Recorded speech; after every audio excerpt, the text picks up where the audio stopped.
hasil penelitian tahun 2022 ini makin menguatkan hipotesis kami terkait fungsi dari situs Bongal ini masalah. Yakni situs Bongal ini adalah satu pelabuhan kuno, kemudian juga dia berfungsi sebagai permukiman kuno yang dihuni oleh para pendatang maupun masyarakat lokal. Mereka kenapa bisa berkumpul di sini itu karena ada daya tarik utamanya, yakni sumber daya alam berupa kapur atau kapur pansur. Kemudian bisa juga ada kemenyan, kemudian emas juga. Kemudian jenis kayu-kayuan harum yang lain yang kemudian menjadi penarik masyarakat dari mancanegara hadir di situs Bongal, utama itu. Nah, kemudian di sini juga kami mendapatkan bukti kuat bahwa ada struktur bangunan yang terbuat dari kayu yang sementara belum bisa kami simpulkan fungsinya apa, tapi itu jelas buatan manusia. Kemudian kami temukan juga struktur batu yang fungsinya tampaknya adalah sebagai kuburan atau makam. Nah, ini sedang ditindaklanjuti untuk membuktikan bahwa apakah benar itu makam atau fungsi yang lain, tapi jelas bukan manusia juga. Kemudian juga kami dapatkan, ini juga menguatkan hasil temuan tahun lalu, adanya perdagangan rempah. Wujud rempah yang kami temukan yang berasal dari luar Pulau Sumatera adalah pala. Pala ini didatangkan dari Kepulauan Maluku dan hadir di sini jelas di sini belum ada waktu pada abad-abad ke-7 sampai 9. Tapi hadir ada di sini karena jelas ada perdagangan antar kawasan. Nah, itu menggunakan perahu-perahu atau kapal-kapal kuno pada masanya. Dan bukti adanya moda transportasi air itu saat ini disimpan di galeri di Jago-Jago. Jadi kira-kira ke depan nanti Pak, ini gimana Pak? Hasil dari penelitian ini, upaya untuk berikutnya gimana? Kami harapkan pemerintah daerah bisa segera menetapkan situs Bongal sebagai situs cagar budaya. Sudah ditekan tingkat kabupaten, ini kami dorong di tingkat provinsi. Karena ini skupnya saya rasa tidak hanya kabupaten, tapi juga lebih tinggi lagi, tidak hanya provinsi, bahkan nasional. Ya. Kedepannya target utama kami adalah menetapkan situs Bongal sebagai situs cagar budaya tingkat nasional. Upaya yang sudah kira-kira akan dilakukan baik itu tingkat provinsi dan sampai ke nasional, upaya apa yang akan Ya, yang jelas yang tingkat kabupaten sudah. Nah, sekarang draft untuk hasil kajiannya ini sudah masuk di tingkat provinsi. Kalau provinsi sudah oke, baru nanti kami dorong ke tingkat nasional. Nah, kira-kira Pak, ada nggak kendala ini Pak? Artefaknya itu umurnya berapa? Artefaknya itu yang paling tua abad ke-6, artinya tahun 500-an. Artinya itu sudah lebih dari 1500 tahun yang lalu. Dengan buah pala tadi dibandingkan dengan Maluku kedatangan Portugis, berapa lama selisih abad itu? Kalau kita anggaplah tahun 1500-an awal kedatangan Portugis, ini sudah ada dari tahun 600-an. Artinya berselang 900 tahun sebelum kedatangan bangsa Portugis. Itu sudah ada pala di sini. Bisakah Bapak membuat suatu kesimpulan sementara bahwasannya dari Maluku itu datang berdagang ke Tapanuli Tengah? Iya.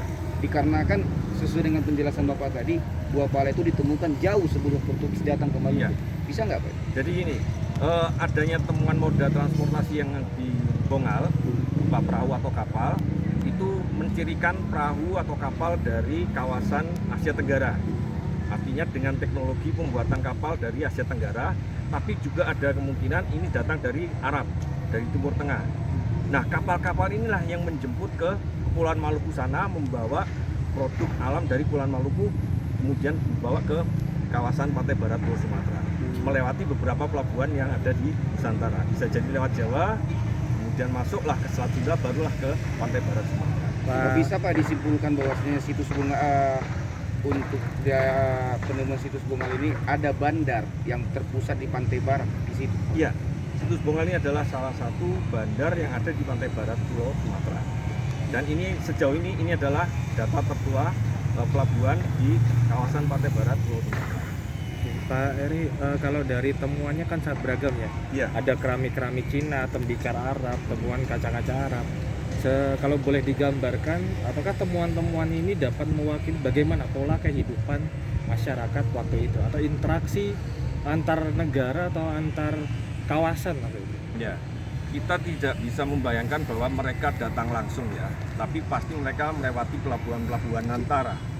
Nah, kita bisa berasumsi bahwa kapal-kapal dari Cina, kemudian kapal-kapal dari Arab pasti melewati sejumlah tempat yang sebelum sampai ke pantai barat Sumatera. Untuk diketahui, Cina sendiri itu baru melayari samudra lautan itu setelah abad ke-11. Artinya apa? Sebelum masa itu, kapal-kapal dari Arab atau kapal-kapal dari Nusantara yang membawa produk-produk dari Cina berupa keramik-keramik tadi dan yang lain-lain. Nah, kemudian di sana juga lah masuk kapal-kapal dari Arab. Itu sudah secara eksplisit disampaikan oleh Icing, seorang pelajar Buddha dari Cina yang saat datang ke Sriwijaya mereka naik kapal dari Persia atau Arab. Nah, kemudian setelah sekian lama di Sriwijaya untuk menuju India, dia naik kapal dari Sriwijaya. Artinya kapal Nusantara juga berperan. Nah, artinya apa? Barang-barang itu bisa hadir di Bongal. Polanya seperti itu. Nah, Apakah itu menandakan bahwa pelayaran dari Arab ini sangat penting dalam menjalin peradaban atau perdagangan pelabuhan? iya, iya. Peran mereka sangat penting karena mereka juga membawa produknya dari sana, kemudian juga membawa teknologinya, sehingga berkembanglah bentuk peradaban yang baru di sini. Ada yang menarik tadi, Bapak tadi sebutkan bukannya pedagang dari Cina yang datang ke sini, kapal Cina, tetapi menumpang kapal daripada Arab atau Timur Tengah. Kan gitu Pak, tadi Ya, penjelasan. sama-sama, ya. Pertanyaannya gini Pak, kita mengenal bahwasanya Kota Barus itu merupakan barometernya titik nol Iya. masuknya Islam. Pertanyaannya Pak begini, apakah pedagang Arab yang dari situs Bongal yang ke Barus sesuai dengan penelitian Bapak di Barus, atau mereka yang dari Barus ke situ Bongal? Kita gambarkan ini. Memang berdasarkan data historis yang sering dikaitkan dengan kedatangan Islam awal selalu dikaitkan dengan Barus. Tapi ini kan hasil tafsiran atas berita Arab yang menyebutkan tentang fansur atau fansuri. Nah, ini nanti yang akan kami kembangkan untuk kajian lebih lanjut. Apakah benar Barus itu adalah identik dengan fansuri? Jangan-jangan fansuri itu adalah Bongal. Itu intinya. Dan ini sekarang masih sedang berlangsung. Terus untuk terakhir mungkin dari saya Pak, untuk bisa meyakinkan pemerintah pusat supaya ini betul-betul bisa menjadi cagar budaya nasional, Ya. langkah-langkah apa yang akan dipersiapkan ini? Yang jelas ini akan kami expose hasil kajian ini ke dalam bentuk buku yang nanti akan kerjasama dengan media literasi Indonesia, buku kompilasi dari kajian kami. Kemudian kami tekankan juga ini arti pentingnya kaitannya dengan upaya pemerintah memasukkan jalur rempah sebagai warisan budaya dunia. Nah, itu poin utama yang akan kami sampaikan, arti pentingnya Bongal. Di sini jelas ada rempah-rempah yang berasal dari Maluku dan ternyata ditemukan di sini, itu jelas jalur rempah. Artinya Bapak optimis ini Pak ya? Optimis. Apakah ada tindak lanjut terkait penelitian ini? Ya, sejauh ini kami rencanakan akan kirim sampel-sampelnya untuk identifikasi pertanggalan sama jenisnya kayunya, kemudian jenis biji-bijiannya untuk memperluas interpretasinya. Mungkin pesan dan harapan kepada masyarakat khususnya yang masih ada di Iya, Desa Jago-Jago Pak. kami berharap ya masyarakat memahami arti penting warisan budaya ya. Jadi ketika mereka menemukan benda-benda budaya dari masa lalu, mereka mohon jangan dilepas keluar. Disimpan dulu sebagai khasanah kekayaan mereka. Soalnya ke depan akan dibangun museum Bongal di Jago-Jago yang akan menyimpan materi-materi temuan dari Bongal itu. Nah, kalau ini udah keluar nggak ada isinya, terus buat apa bikin museum kan itu? Musimnya Pak bisa sebutkan namanya? Oh ya, nama saya Eri Sudewo dari instansi pusat kantor arkeologi Sumatera Utara di bawah Badan Riset Inovasi Nasional. Bapak yang di tengah ini Pak? Oh ini Pak, jadi kami berkomitmen dari Sultanat Institute dan Media Literasi Indonesia memang membantu bekerja sama dengan BRIN untuk terus menggali situs Bongal ini. Sejak tahun 2020 kita sudah masuk, 2021 kita ekskavasi bersama, kemudian 2002 ini dan insya Allah 2023 kita akan lanjutkan juga ekskavasi lanjutan. Memang kami dengan penelitian studi pustaka naskah Arab yang kami lakukan, Bandar Bongal ini kita indikasikan memang tempat pertemuan barang antara Cina dengan Timur Tengah. Dia menjadi tempat satu pusat pelabuhan internasional yang terkenal karena dalam catatan naskah Arab hanya 3 yang disebutkan, Fansur, Lamri, dan Palembang di zaman itu. Maka situs ini menjadi situs yang penting. Tadi juga di kesimpulan Pak Eri, data arkeologis ini juga bisa mengubah historiografi dari dunia dan Indonesia pada secara khususnya. Dalam catatan naskah Arab pun juga Bongal ini juga merupakan lokasi yang mengekspor emas dan kafur.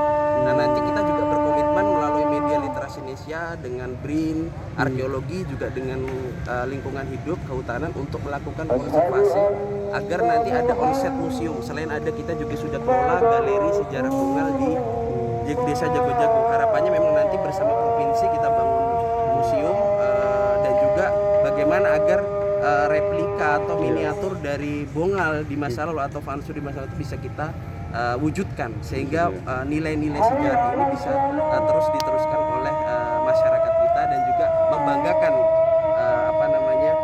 masyarakat Tapteng dan juga Indonesia di mata dunia. Mungkin seperti itu. Berarti nanti museumnya di Bongal ya? Ya, kita sudah ada rencana itu, tadi juga sudah dibahas. Saat ini sudah ada galeri, sebatas galeri, tapi kita sudah rencanakan akan ada museum yang nanti dikelola bersama antara pemerintah setempat dengan kami juga bersama-sama untuk mewujudkan itu. Jadi artinya kalau masyarakat itu menemukan barang-barang kuno itu nggak usah dijual keluar, karena nanti itu akan bisa dipergunakan atau kata-katanya mereka bisalah mendapat uang juga, nggak usah pada dijual ke yang lain gitu maksudnya ya? Atau gimana ini Pak? Nanti arah yang lain. Oh, iya. Itu urusannya Balai Pelestarian Cagar Budaya. Oh gitu ya. Karena kadang-kadang kan sering masyarakat menjual karena nilainya yang mahal. Ya. Itu yang membuat sering gitu. Ya, makasih Pak ya. Iya, Pak.